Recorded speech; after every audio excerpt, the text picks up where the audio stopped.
Peace, peace, peace. This your brother Monroe Jr. I'm going to be offering my brief commentary right after this quick. Peace, peace, peace. This your brother Monroe Jr. So, news has recently been released that Joe Biden has elected and selected Charlotte Clymer for the U.S. Secretary of Education. And Charlotte Clymer is a person who practices transgenderism. And you know, it's one thing to practice something like that in private, but to appoint someone in a leadership capacity and, you know, to serve in that manner as a person in education is like, what kind of example is that suggesting to the youth in this country? And transgenderism, of course, you know, we know it's a male or female that was born with a certain genitalia and they have it altered, right? Now, we know that the LGBT community and transgenderism has been growing in influence and power. And, you know, I'm not here to knock them, but we have to recognize the Creator. We have to recognize God. And if it were for the type of behavior that they were involved in, they would not be here. I mean, let's use logic now. The first law of nature is self-preservation. So they are going against nature itself. Everything in nature has a male and a female component to it, to where it can reproduce and continue the longevity of its species. Now, as I said, I'm not here to throw down on anybody, because the scripture says all of our righteousness is like filthy rags in the eyes of God. And Jesus said, if you offend one thing, then you offend them all. So if you're a liar, a thief, a fornicator, adulterer, you know better than a person who practices that lifestyle.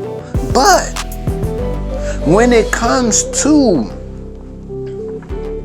making laws to where altering the natural state of life, where you have bathrooms that you don't know if your son or daughter is standing next to a person who's a transgender. We have to separate ourselves from a society that's so abominable. And as I heard the minister say, God destroyed Sodom and Gomorrah because of the wickedness against the natural way that God set up life. And he said, till this day, no grass grows in Sodom, which is now called Israel, in that part of the world. 5,000 plus years later. Well, as I heard the minister say in the scripture, as it was in the days of Lot, so shall it be at the coming of the Son of Man. It's talking about the return of God. And most people, most pastors and preachers are scared to preach and teach what the Creator said, in fear of being vilified, called homophobic, the collection plate being influenced, ineffective? Well, if we're worried about being classified and labeled on the basis of truth, then we are not whom we claim to be. I can understand some people who practice transgenderism or homosexual may have had something happen to them in their lifestyle. Maybe they were abused, possibly. Maybe they were raped or molested, possibly. These are things that have to absolutely be taken into consideration. Maybe they had a high dosage, their parents, their mother had a high dosage of chemical assault on the womb.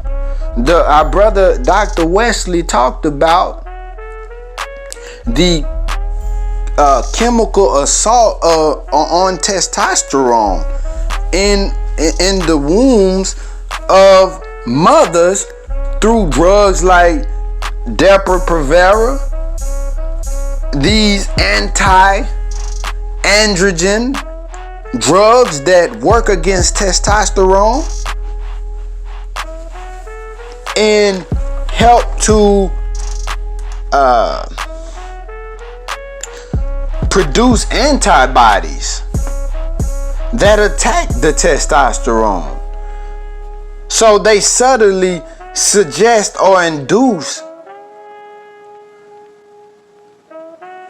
an inclination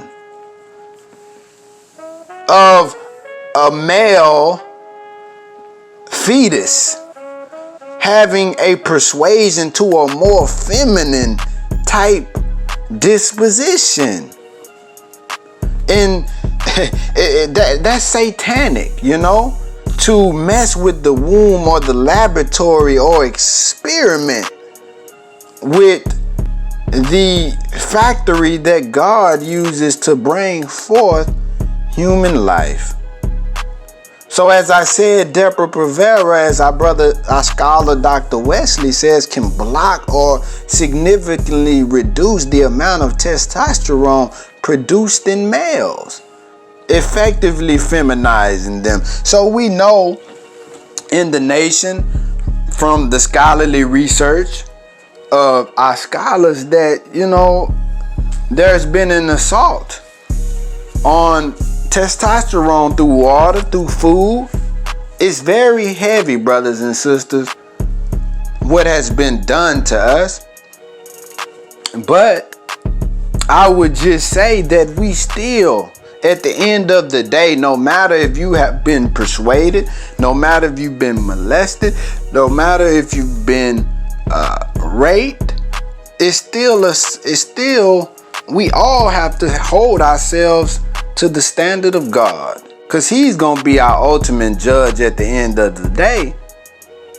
And we have to understand the way God made nature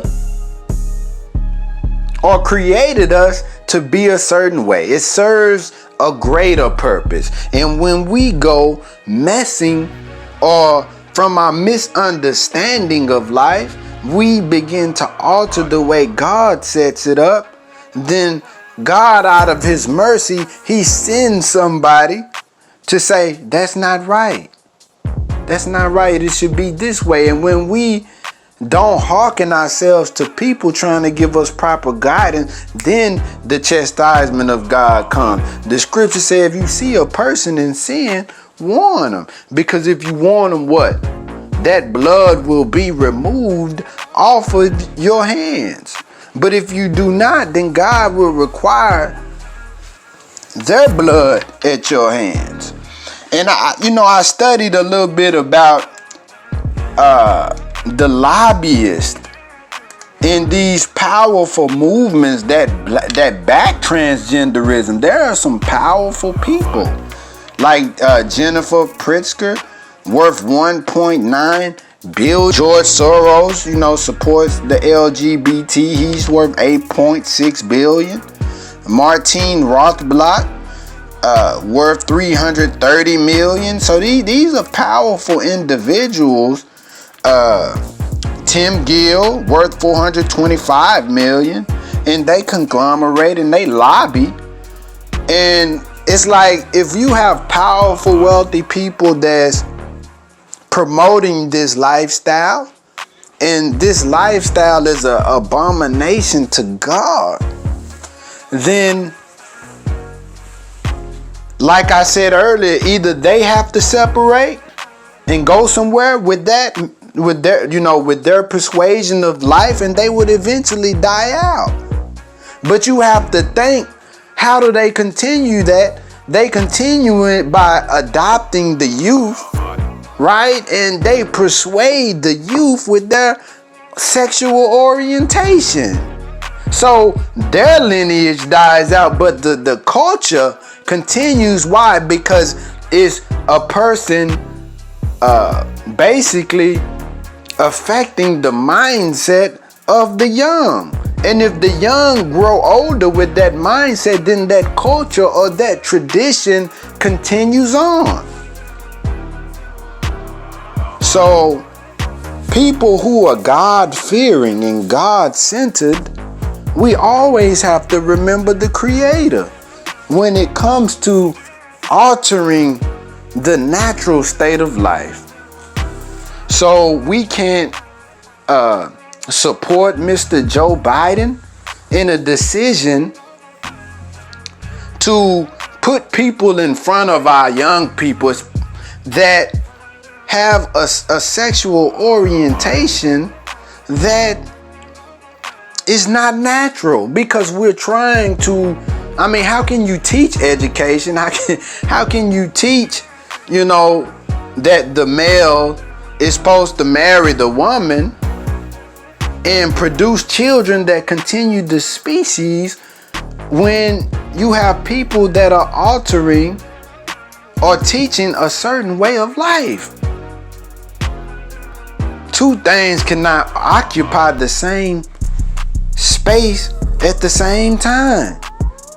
One is going to have persuasion over the other. Right? So that's just my few thoughts about this. No sin is greater than the next, but at the end of the day, we all have to consider the way nature or our Creator created us to be. This your brother Monroe Jr. I'm signing off. Peace.